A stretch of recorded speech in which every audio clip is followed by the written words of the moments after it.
Bueno, moitas gracias por convidarme a compartir con vos esta rarísima faceta da arte, da literatura, da creatividade visual e plástica, que ten moi pouco público. Se a poesía ou a pintura son moi minoritarias, imaginade o absolutamente minoritario que é a poesía. Bueno, un territorio así moi xeral que a xente vai chamar poesía visual, non?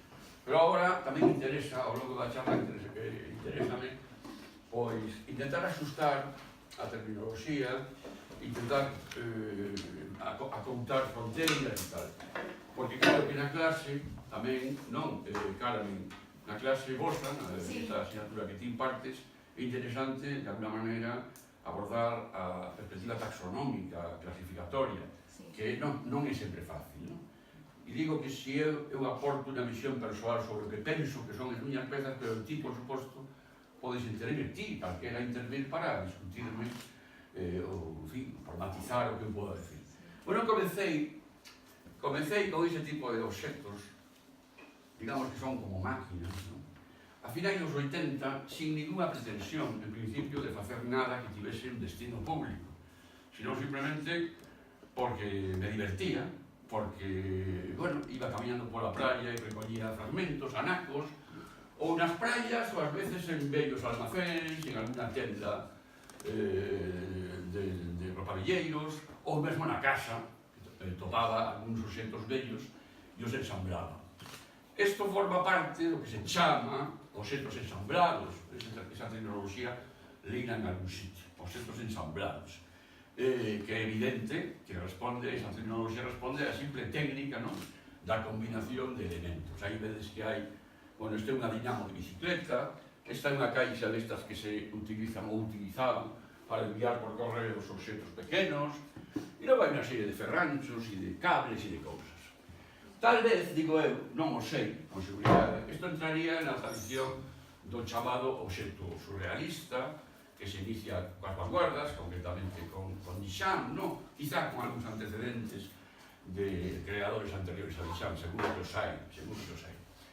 Bueno, iso chamase Type H2 1987, non sei moi ben por qué, Type H2, eu creo que en algún sitio desa máquina figuraba este título. Pasamos ao seguinte.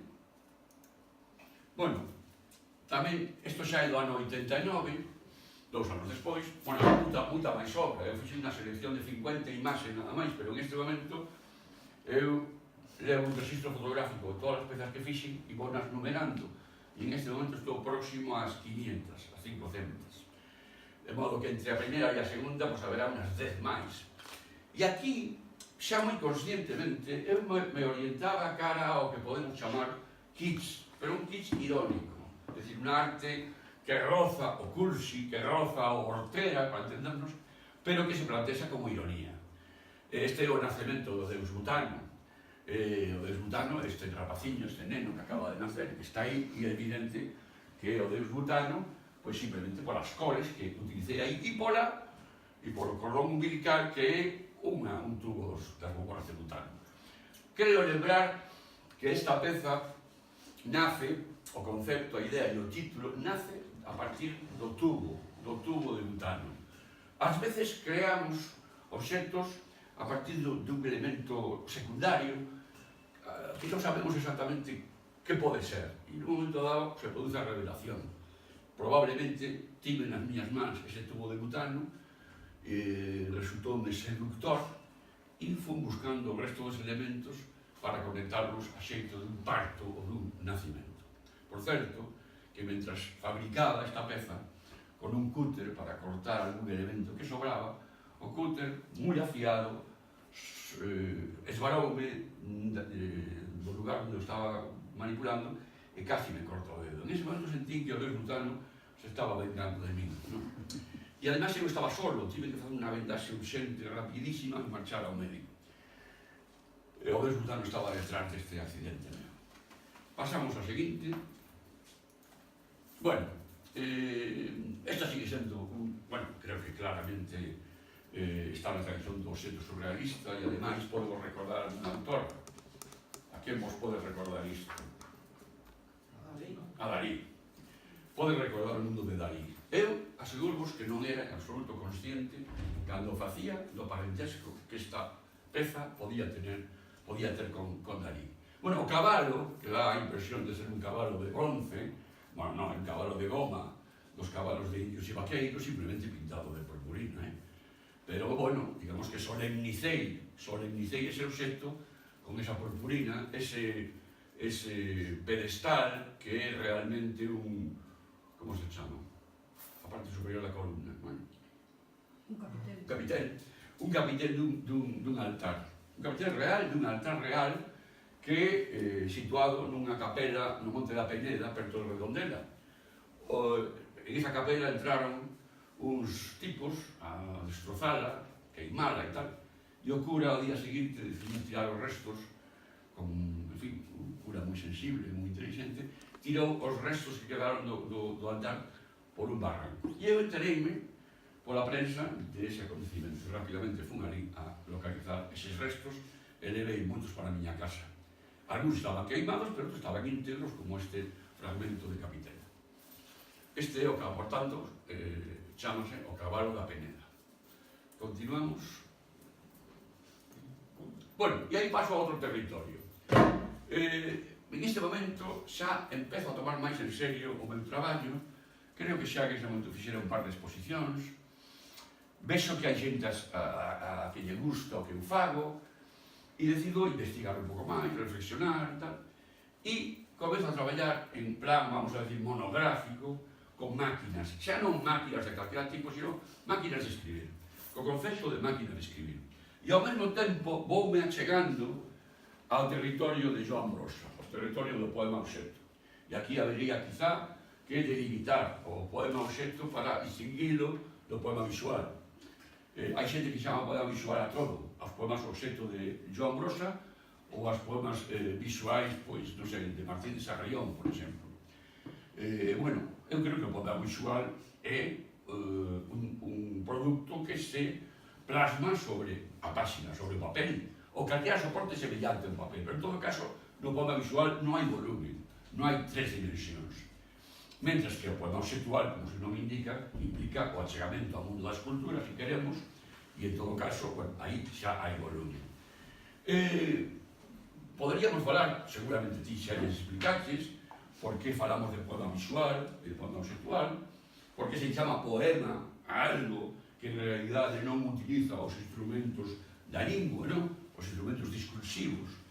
Porque no poema visual hai utilizanse procedimentos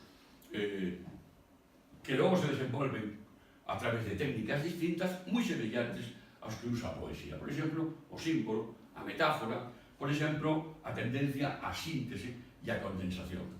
O poema visual son casi sempre obxectos pequenos, o poema obxectual tamén, son pequenos, o seu significado está condensado, é moi frecuente a recurrencia a metáforas ou a símbolos. De algún xeito, esta é unha metáfora da máquina de escribir, pero ao mesmo tempo é unha metáfora da máquina de pintar, por decirlo así. É dicir, o teclado, fixadevos que o teclado aí está configurando, en realidade, a forma do oco das bellas máquinas de escribir, que moitos de vós non as coñecedes, as máquinas de escribir. Non as utilizaxedes nunca, desde logo.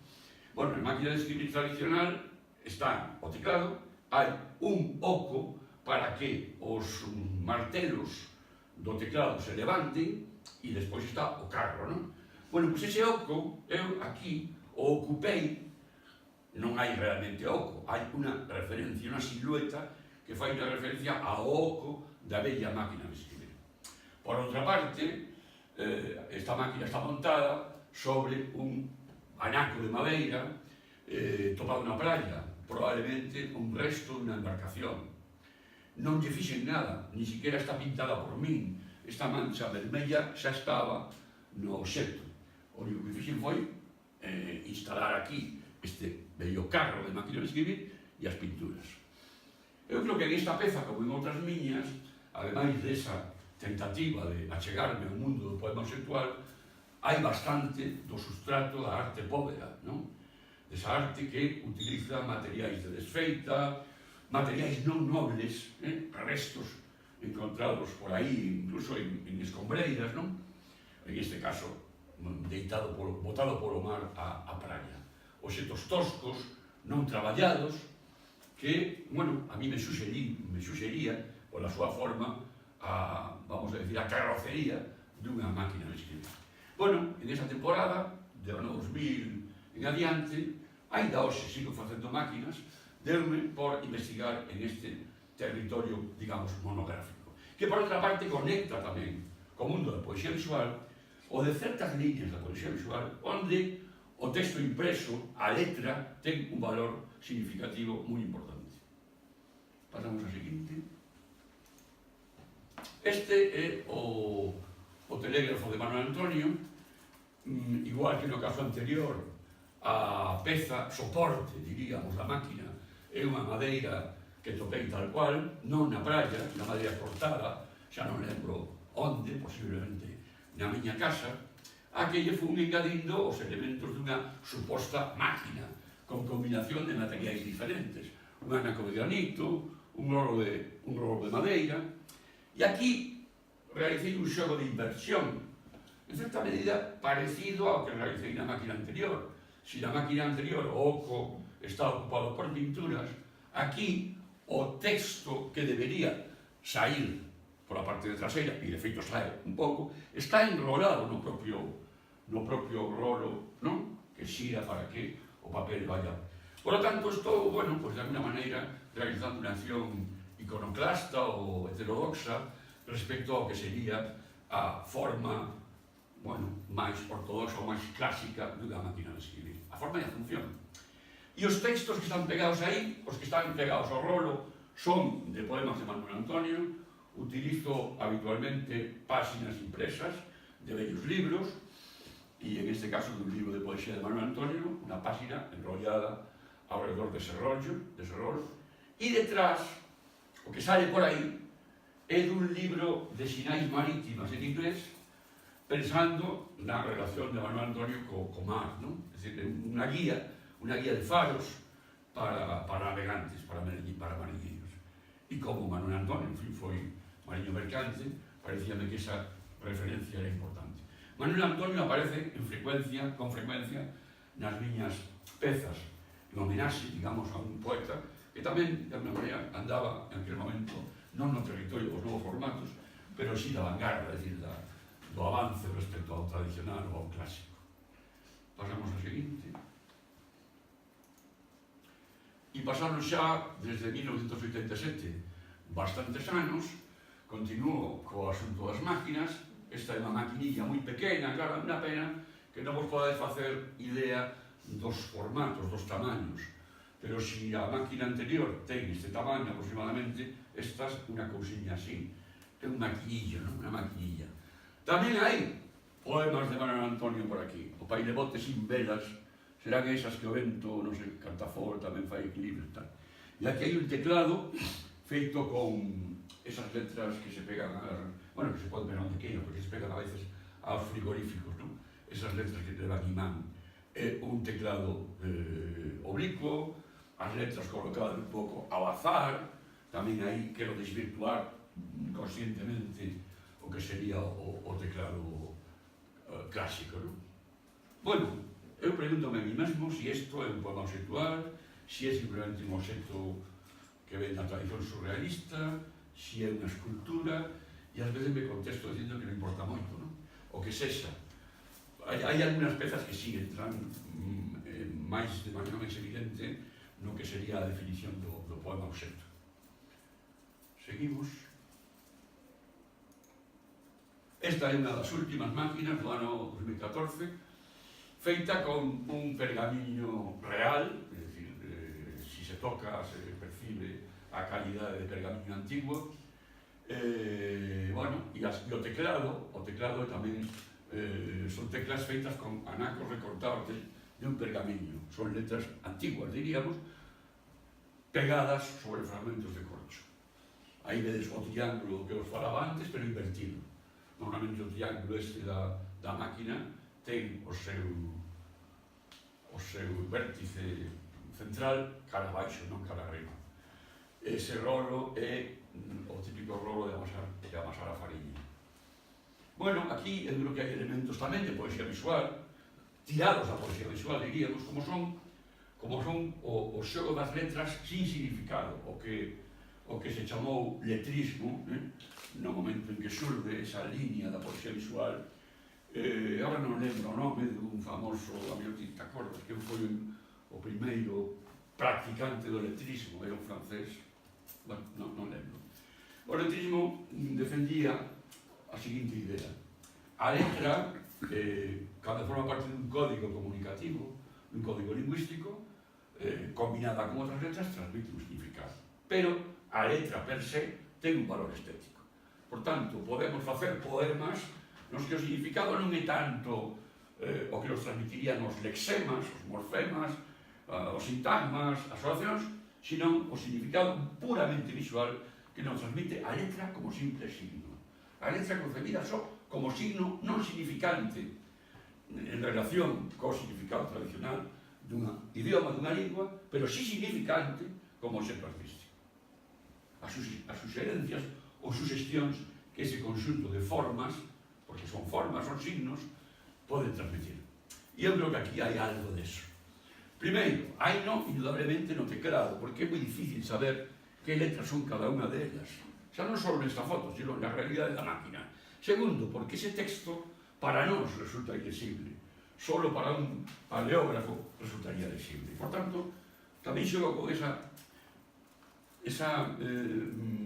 querencia que teño, e en outras obras miñas se ve, ao hermético, ao oculto, ao que se oscurece. Non tanto para, digamos, forzar ao destinatario a que interprete, non? Sino, bueno, para que se sorprenda ou para que disfrute. Bueno, por certo, que levo anos mandando a Forcadela unha serie de postais escritas en alfabetos ilexibles. Non se pode entender prácticamente nada, excepto a palabra Forcadela, que casi sempre aparece no encabezado, pero que escribo con unha F, FKL, FKDL, e logo si se descubre ao final a miña asignatura. E o resto da postal son letras en un alfabeto absolutamente hermético, ilesible. Chámolles a ese tipo de obra que é sobre papel e estaría, por tanto, no territorio da poesía visual, chámolle criptografías. Bueno, esta é do ano 2015, por tanto, hai 2 anos nada máis. Está aquí, sí. É o libro electrónico. Bueno, aquí combino. Sí, logo vas pasando, non? Son misais. Me parece que aquí hai tamén un libro de, non sei, Misaito Regina, que lembraredes, non? Bueno, aquí estou xogando co libro intervido, logo veremos libros intervidos, como este que está aquí, e as máquinas, non? Xa neste momento, levaba moito tempo facendo libros, intervindo libros, e mantiña ese gusto meu polas máquinas, de modo que aquí fixe un pequeno ordenador portátil, que é un libro electrónico. No, es un libro electrónico, máis que un ordenador, perdón. Libro electrónico. Tú, supoño que das aquí co dedo, tocas, pulsas as letras e lerás algo, non sei se se abre así, a verdad que non lo probei. Bueno. Seguimos. Oye, interrumpídeme cando que irades, este libro está feito como agasallo para o meu amigo Xavier Rodríguez Baixeras. É propiedade del. É unha máquina de escribir. Vou vos dar todos os ingredientes de por que ten sentido que o propietario sexa Baixeras. Empezo pola anécdota. Xavier, bueno, un poeta, un gran poeta galego da miña xeración, da xeración de Forcadela. En de Forcadela é moito máis novo que a nos. Xavier é o maior, quizá, os maiores da miña xeración. E Xavier, ademais de poeta, é traductor. E, pois, na súa casa, nunha ocasión vin que os diccionarios que usa para traducir están como deformados de tanto uso, porque Xavier é un pouco desmañado. Entón, era un diccionario que xa tan deformado estaba que ao verlo parecía unha máquina de escribir. Es decir, aquí non se percibe, pero esto está absolutamente combado, así como abombado, ¿no? E xente, como podes traballar con este diccionario? Pois sei, traballo, non sei que. Faite falta iso. Bueno, sí, porque non mo regalas, e che fago unha peza. Entón, utilizei o propio diccionario como base para esa máquina de escribir. Coloquei unha serie de letras de unha imprentilla dadas a volta e tive a fortuna, porque non tiña todo o alfabeto, non tiña o alfabeto completo, pero tive a fortuna de conservar o X, o R e o B, Xavier Rodríguez de Baixeras, que pude colocar aí a xeito de anagrama. E despois, o poema que resulta impreso en ese acto de escrita e de letra, abrirei o portón da miña casa para que entren esmoleiros, leiteiras, vendedores de nel. E como nun lagar, ese perfume e esplener, vaguando. E o poema é eso, non é máis. Busquei un dos poemas máis cortos para que me coubese en esa máquina. Bueno, seguimos. Bueno, e agora entramos no territorio dos libros. Non sei se este é dos meus primeiros libros intervidos, pero é dos primeiros. Digo, estes libros manipulados ou intervidos, comecei a traballalos co libro pechado e pegado, as páxinas están pegadas, non? En este tipo de libros. É curioso como non din o salto a intervención sobre libros abertos. Tardei tempo en dar o salto a intervención sobre libros abertos. Quizá por un certo prejuicio de conseguir solidez, non? Bueno, entonces esta peza é moi obvia, non? A cascuda esa está devorando, fixaremos, leva desde o ano 2002 devorando ese libro. E non hai moito máis que decir sobre eso. Hai un que está adiante, o libro leva un que está adiante. Ahora, sí, moi interesante, cando falamos de libros, facer unha distinción entre o que se chama libro de artista e libro intervido. Últimamente, en fin, vexo que se dá por chamar libro de artista a calquera tipo de libro que sexa transformado de calquera xeito. Eu creo que non é así. Hai unha tradición do libro de artista. O libro de artista nace a partir das libretas de anotacións que levaban con eles os pintores cando iban a pintar ao exterior ou cando viaxaban, non? Levan unhas libretas, normalmente de bo papel, onde dibuixan, toman apuntes do natural, de onde sexa, e escriben comentarios, a veces incluso textos literarios. Eso é inicialmente un libro de artista. E normalmente son libros feitos por artistas, é dicir, por artistas visuais, por artistas plásticos.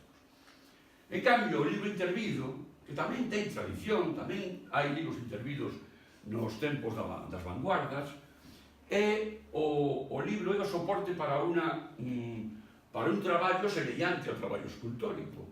É dicir, o libro se eliminan elementos, se engaden elementos, en fin, se traballa como se fose a materia base para un obxecto, diríamos, escultórico. Creo que a mí me parece que debería manterse esa fronteira. Eu non fago libros de artista, eu fago libros intervidos, interveño sobre vellos libros, emerco en librerías de vello, ou que localizo en casa, aqueles libros que non me interesan. Bueno, preguntaba Camino hai un momento por que isto, non digo todo isto, non digo todo o que eu estou mostrando, pero si algunhas das miñas pezas, por que se chama poesía? Bueno, chamase poesía visual ou poesía obxecto por o que dixen antes, é dicir, é un produto que está a medio camiño entre o literario e o plástico. É dicir, ocupa un nicho, por decir así, o poema visual e o poema obxectual ocupan un nicho artístico, un nicho creativo situado entre o literario, o texto discursivo, e o visual, pintura ou escultura.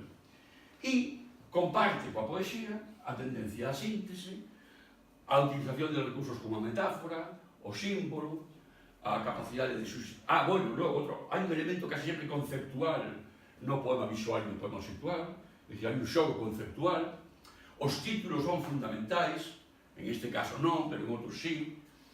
E, bueno, evidentemente é un territorio impreciso, que en ocasións se aproxima máis ao mundo da escultura ou da pintura ou do dibuixo que ao mundo da poesía.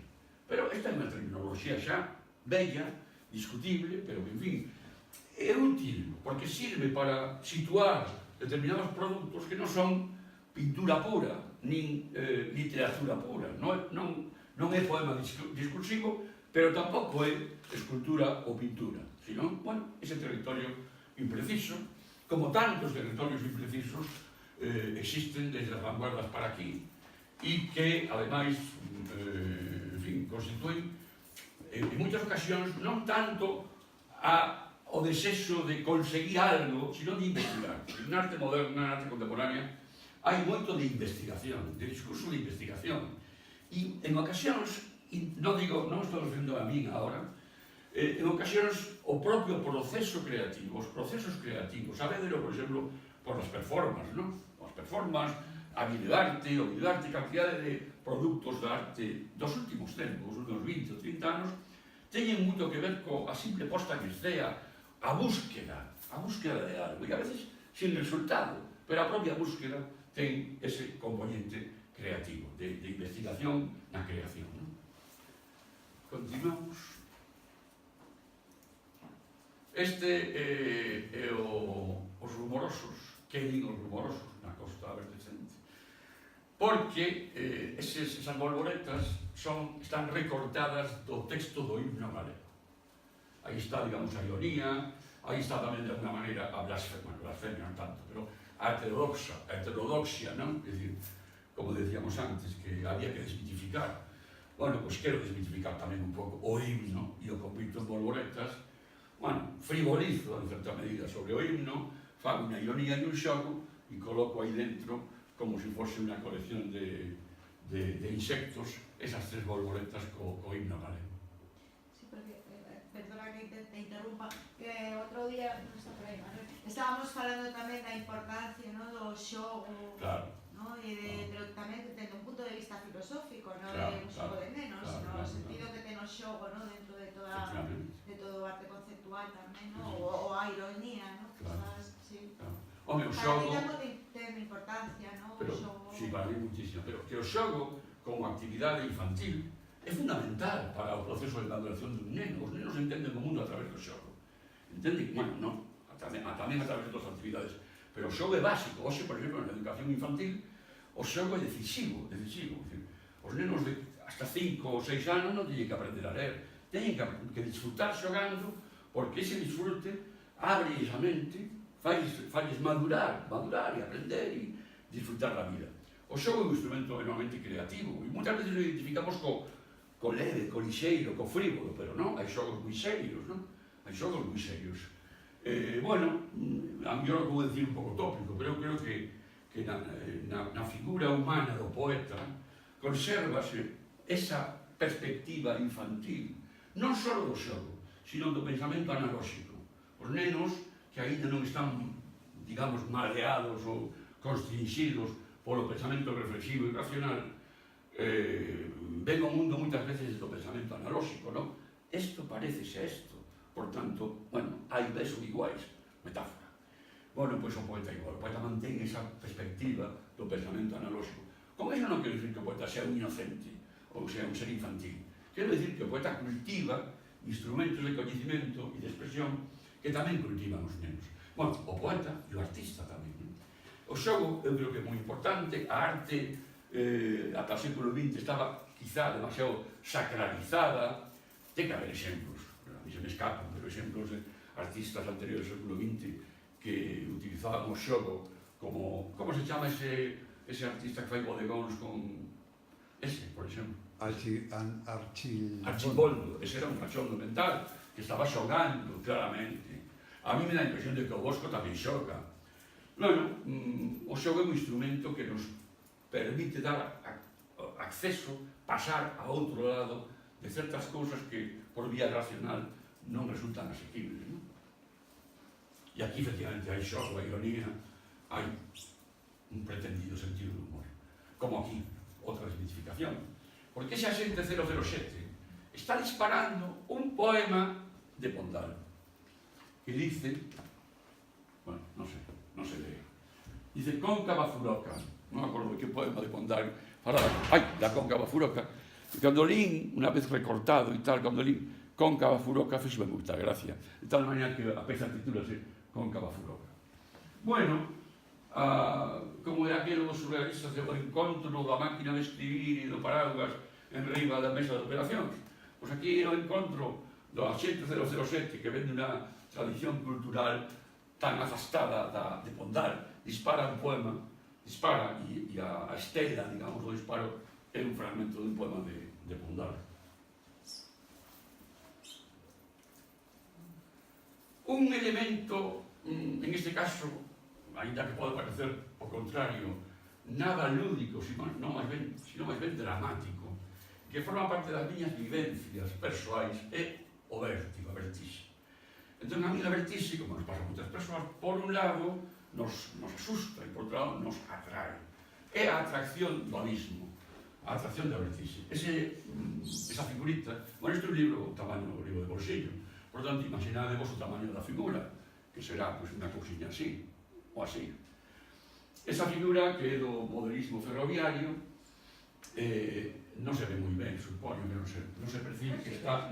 Sí, o vento está saindo dunha cova, non? E o vento móvelle as roupas, e ele se suxeita a chaqueta e tal. É o vento do abismo, eu titulo isto, o vento do abismo. Este tipo sae desa cova e se encontra co abismo. Bueno, pois ese é o significado que eu quería transmitir, outra cousa é se consigo ou non. E aí, como digo, hai unha constante que eu podo recoñecer tanto en algúns obxectos como na miña propia poesía. O terror do abismo, o descomunal, bueno, que ven da tradición romántica, non? Todo isto.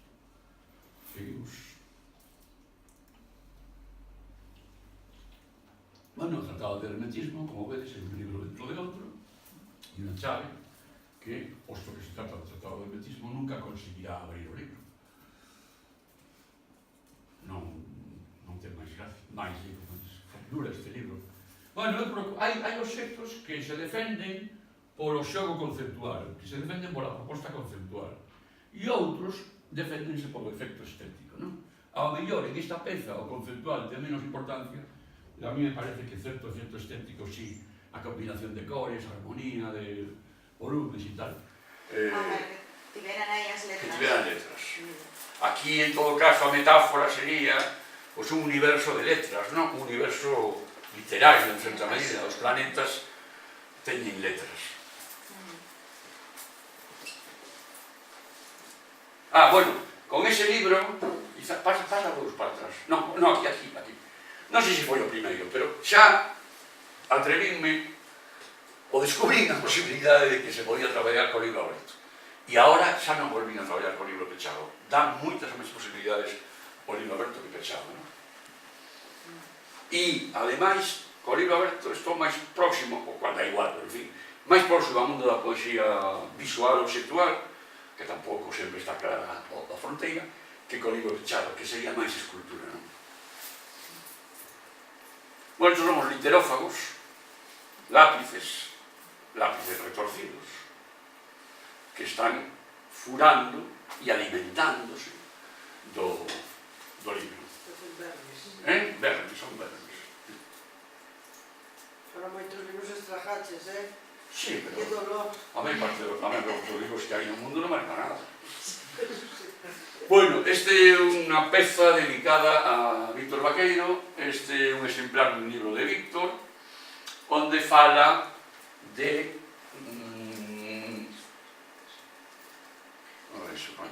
caligrafías herméticas. Aí abaixo, non? No, pero aí. Porque o título é Espada Caligráfica. A espada caligráfica ten que aparecer por aí, non parece? Si, aparece no cuarto verso. No cuarto, bueno, no, cuarto. Hermética, a espada caligráfica. Bueno, esta é a espada caligráfica, a foto é moi mala. Porque non se percibe que ao fin, non se percibe claramente, quizá que ao final deste coitelo hai unha plumilla. Por eso unha espada caligráfica. Xa o propio Víctor está usando unha metáfora e eu convirto, fixade, aquí sí que se pode ver claro a conexión entre o poema obxecto e o poema discursivo. A metáfora, a espada caligráfica, está literalmente interpretada. Home, sería moito máis exacto se fose unha espada en vez dun coitelo. Imaginádevos unha espada cuya punta estivese manchada en tinta e pudese escribir. Isto sería xa a traslación exacta da metáfora. Bueno, isto é a dedicatoria, aí collín a dedicatoria do libro, depois teño que ver que me fixera outro exemplar dedicado para colocalo aquí. Estes poemas, bueno, fixo unha nota a pé de páxina, en esta páxina que está transparentada da anterior, fixo que isto é unha nota de pé de páxina e a nota de pé de páxina é a dedicatoria de Víctor. Eses poemas que falan da resistencia imprescindible neste tempo no que a injustiza abrolla onde quer que ollemos. Seguinte. Bueno, este libro xa volve a ser un libro pechado, pero excéntrico, roto, recortado, coas páxinas formando aí. Aquí sí que non hai ningún significado conceptual moi evidente. Aquí o interesante simplemente os valores formais, non? A simple plasticidade. Seguimos. Este libro, bueno, estes libros, tanto a espada caligráfica como este, formaron parte dunha exposición que fixemos entre os dous, Valdo Ramos e máis eu, que levamos como 4 ou 5 anos traballando xuntos para algunhas exposicións. En este caso, esta exposición que se fixo no Museo do Pobo Galego e que se titulaba Poemas inversos, o de Yolanda Castaño, bueno, non me acordo. Poemas, libros conversos, xogando con ese doble sentido de convertidos e conversos tamén, en fin, os xudeoconversos, e tamén con versos, que incluían versos. E tratábase de, pedímoslle a poetas amigos, ou de libros deses poetas amigos, sacamos fragmentos, textos que incorporamos a pezas, non? E en este caso, o verso de Marga Romero, este libro está dedicado a ela, pois dice, recendo novo, cada primavera, a flor da laranxeira. E como vedes, son lápices incrustados no libro e de cor laranxa, non sei máis. O sea que era, bueno, pues eso, un conxunto de libros onde se incorporaban ao libro obxecto, ao libro físico, poemas ou versos de poetas galegos. Continuamos. Bueno, este é as víboras inofensívoras. Esto sí que me son unha coña. Lápices cortados e voltos a pegar que levan no seu extremo a unha plumilla. Bueno, tamén hai un elemento metafórico aí na medida que a plumilla suxire a idea dunha lingua de serpe ou de víbora, non? Pero son inofensivos. Pero punteados. Saen de dentro do libro, como se fosen os lápices da peza anterior, pero estos xa en plan masivo e saíndo cara exterior. Bueno, como arma de ataque tamén, E sí, claro, é un libro peligroso. Hai moitos libros moi peligrosos, Sí. E estas plumillas xa non se quedan pillar. Sí. Todo isto existe. Hai xente moi rara, que ainda usa plumillas. No, no mundo das artes visuais, pintores e dibuixantes que siguen usando plumillas. Continuamos. Bueno, a pincelada da segunda parte. A pincelada é moi vigorosa cando chega precisamente a esa segunda parte, non?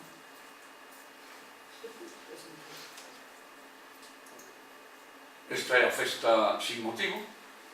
Seguramente puxen título porque eu mesmo non sabía por que facía esta peza. Sin motivo ningún. Eso, como decíamos antes, por divertirme. E, a ver, por que non pregunto nada? A ver se estes rapaces interactúan. Que tipo de xénero artístico, digamos, vos pode lembrar esta peza? Que especialidade, que a veces podemos discutir se é arte ou non, pero nos mellores resultados sí que é arte. No.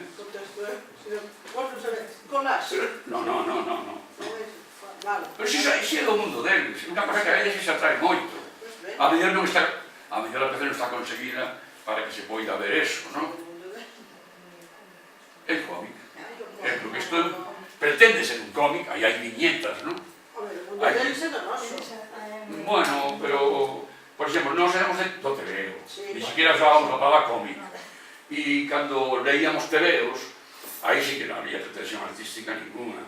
O cómic se convirte, pasa a convertirse en un obxeto de arte a partir dun momento dado, non? Quizá os 80, os 70, non sei. Bueno, en cada viñeta, por decirlo, hai unha historia ou hai unha suxestión, non nada evidente, nada clara, pero, bueno, eu pretendía que aí se percibise algo que tivese ver co mundo do cómic. Aquí hai un personaxe, ademais, que ven, sí, de Tintín, dos irmáns Fernández e Fernández. Estas cabezas, que foran parte de un Mónicos de Tráfico, eso sí que están difíciles de conseguir. Eu, nunha temporada, comprei unha tenda que liquidaba unha cantidad enorme de moniquiños así de plástico, pero xa non os hai.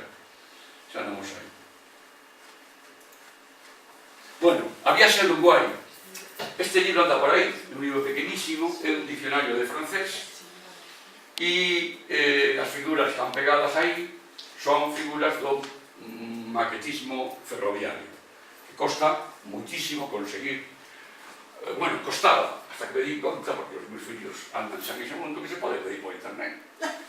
Pero eu tardei en darme conta que se podía pedir por internet, e ahora xa as pido por internet, porque só hai unha tenda, en Galicia nada, imposible, pero en Madrid hai varias, e hai unha que vende muitísimo material deste. Son figuras de varias escalas distintas para as maquetas dos trens. E todas elas, en esta peza, levan maleta, excepto ese, señor Lai, que debe ser un revisor ou un funcionario da estación. Entón, busquei no dicionario palabras que fixesen referencia ao mundo da viaxe. Por exemplo, aquí aparece voyage, aquí aparece marché, aí aparece estación, pues non sei francés, eu son inglés. Aquí, valise, aguer, non sei que, tal. De páxinas distintas do dicionario, naturalmente, as fui pegando para que coincidisen con esas figuras. E por que a viaxe a Uruguai? Pois porque mentras buscaba unha palabra relacionada co campo semántico da viaxe, apareceu-me Uruguai, que está en un sitio, non sei onde. Vele? Por debajo da luz. Aquí, Uruguai. E xa está, unha viaxe a Uruguai, xa está. A viaxe a Uruguai. E está por aí. Continuamos. Sí, do catalán. De Joan Brossa. Joan Brossa era un xenio, non? Era un bo poeta, ademais, un bo poeta discursivo, e fixo moitos obxectos que son inimitables, claro. O perigo de facer estas cousas é facer cousas como as que facía Joan Brossa, non? Hai que escapar un pouco da súa seducción, porque é enorme. Eles viron algunhas cousas de Joan Brossa? Si eles viron, os teus alumnos viron... Sí. Estivemos viendo eso. Pues, a mí me atrae muchísimo. Bueno, este é a lumière noire de Montblanc. A ver, por que de Montblanc? Por que le puse Montblanc a esta peza? Por que Montblanc? Pues tan raro. ¿No? Por o brillo. Por a tinta Montblanc. Non vos soa a tinta Montblanc. Bueno, pois é un tinteiro de tinta Montblanc. E claro, Montblanc, Monte Blanco, tinta negra, en fin, todo eso. É unha paradoxa. Esta peza é absolutamente paradóxica. A luz negra do Monte Blanco, con todo ese xogo conceptual referida á tinta do... E tamén foi unha desas pezas, igual que a lámpara de aceite, azarosas, que xurden do azar. Tes o tinteiro nunha mesa, tes unhas bombillas, e de repente miras para o tinteiro, miras para a bombilla, e dices, espera. Colocas a bombilla en riba da boca do tinteiro e prácticamente atornillas. Prácticamente, non tiven máis que facer. E eso, que pasa? Que aí hai moito de proba e erro, porque eso mesmo o teño feito con cantidad de cousas. A veces penso como o que fan os dibuixantes, non? Están pintando sobre papel e tal e cual, non lle sae os pintores e teñen que romper. A mí me pasa igual, pero como obxectos. Coloco unha cosa arriba de outra. Paso muitísimo tempo buscando conexións que non funcionan, non rompo, guardo porque en aquel outro momento pode servirme, non? Pero é un traballo así como de buscar saídas e a veces non ter sorte e non topalas. E outras veces, sin pensalo, surden, como en este caso.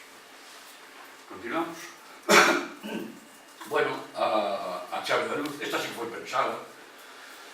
Teño, por decirlo así, momentos de tipo monográfico. Durante unha tempada me dedico a traballar con chaves, unha tempada me dedico a traballar con bombillas.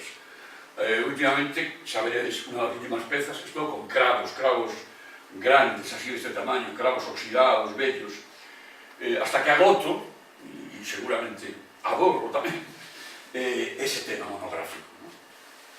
Bueno, en esta temporada facía moitas cosas con chaves. Esta é outra peza que me saeu por casualidade, collín a bombilla, tiña a aceiteira, e casi encaixa. Tive que cortar un pouco o pico da aceiteira. E este, bueno, entendedes, non? Aí o que se pretende, a ironía que se pretende aí, chamase mutación.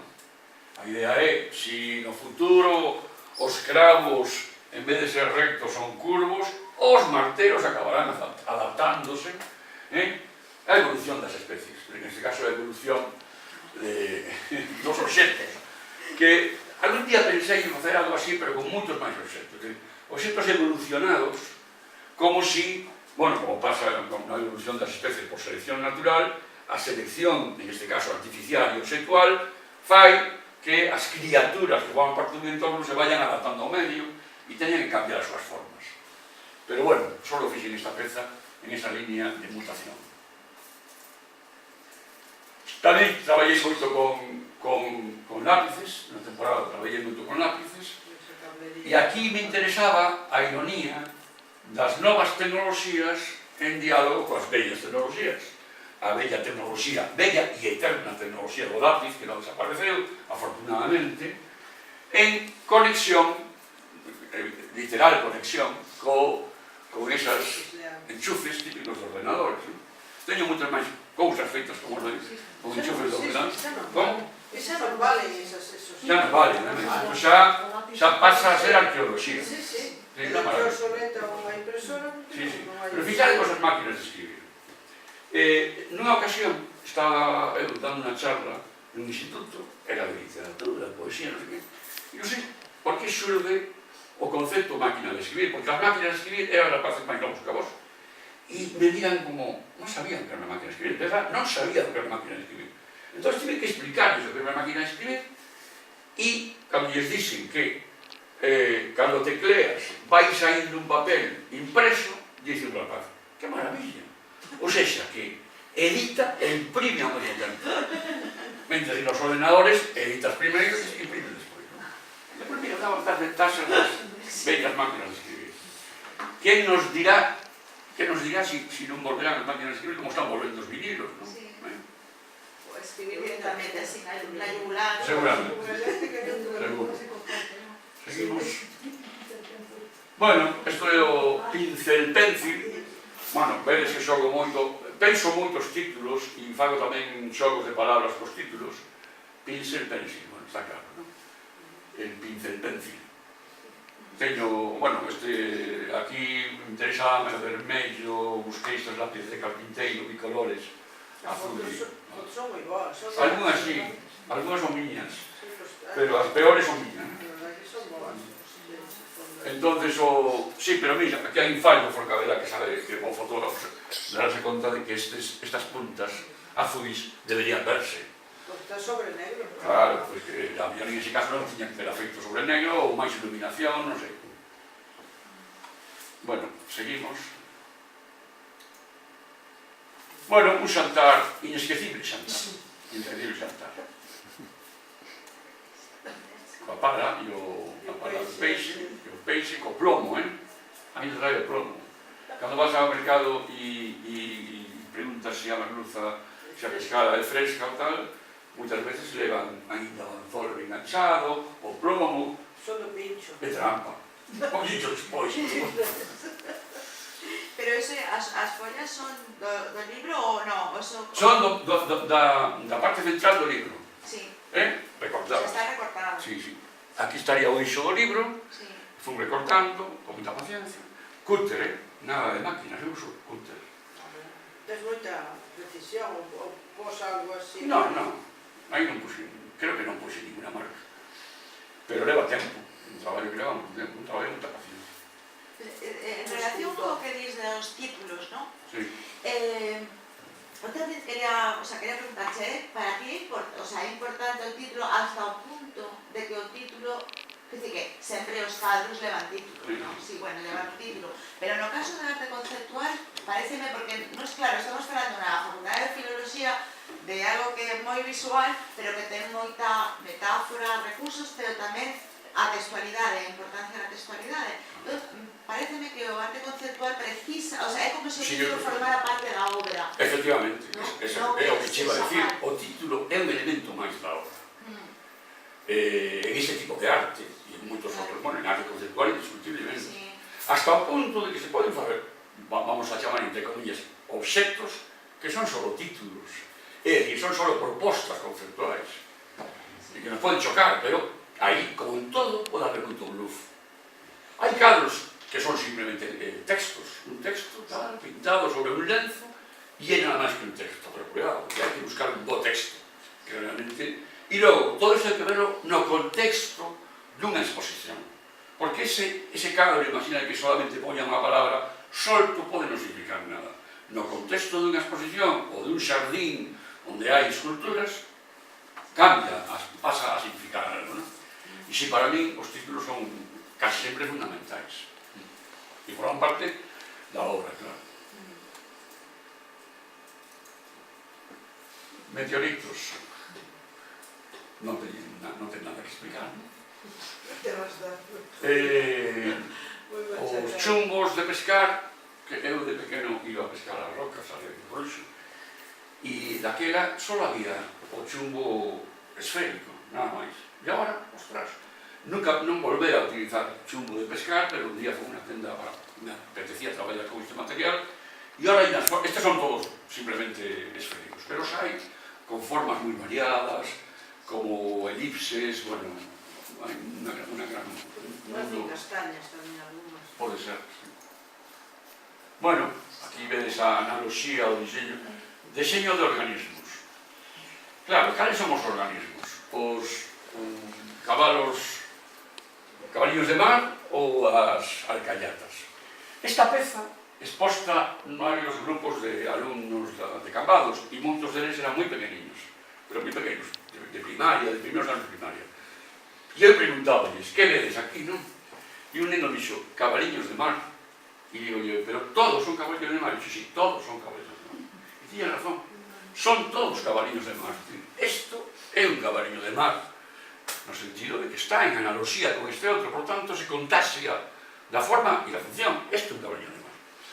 Bueno, que a veces é sorprendente a semellanza entre obxectos de diseño e obxectos do mundo natural. En ocasións, os obxectos de diseños se fixeron imitando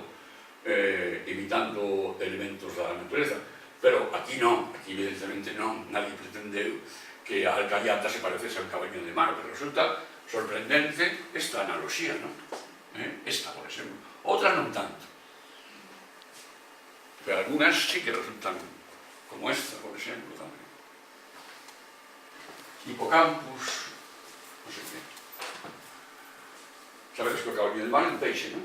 Sí. Porque hai xente que pensa que é outra cousa, é un peixe. Peixe que anda vertical. Tensión de estilo. A tensión está clara, o estilo non sei. Son varias follas recortadas, teñen volumen, o sea, son bastantes follas en cada gancho. Isto é unha peza bastante pobre tamén, con materiais pobres, toscos. Se eu coño unha bella caixa, unha caixa que está sucia ou que está erosionada, non a toco, deixo así, se me atrae, en fin, as suxerencias de tipo visual do óxido ou da pintura ou tal. Insectos perfectos. Bueno, sabedes de onde estas pezas de onde proceden? Pero as veces non posso, claro, porque é evidente. Claro, é tan evidente a pregunta, pero non. Bueno, a mí, os puzzles, por certo, que é algo que aparece na nosa vida non moi pronto.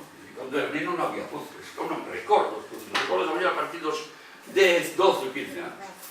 E, claro, sabes que os puzzles eran para compoñer, pero eu xogaba con os meus irmáns, xogábamos moito coas pezas dos puzzles, porque son antropomórficas, bueno, ou zoomórficas, máis ben, non? Teñen patas, teñen cabeza, cola. E aquí agrupei os distintos individuos por especies, por familias.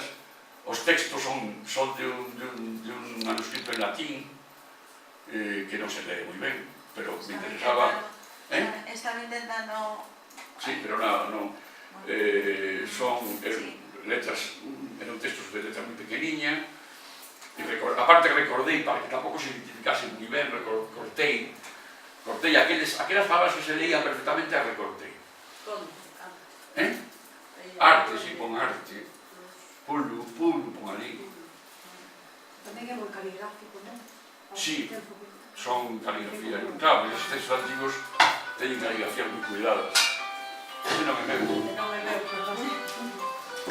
Bueno, este é o presidente, como dije antes, o meu dentista que coñecía as miñas cousas, faloume delas, e entón dixen, home, non terás por aí material que me poda regalar e tal, e deu un montón de dentaduras. Durante unha temporada traballei muchísimo con pasos antiguos, e cosas de traballo para o paso, non?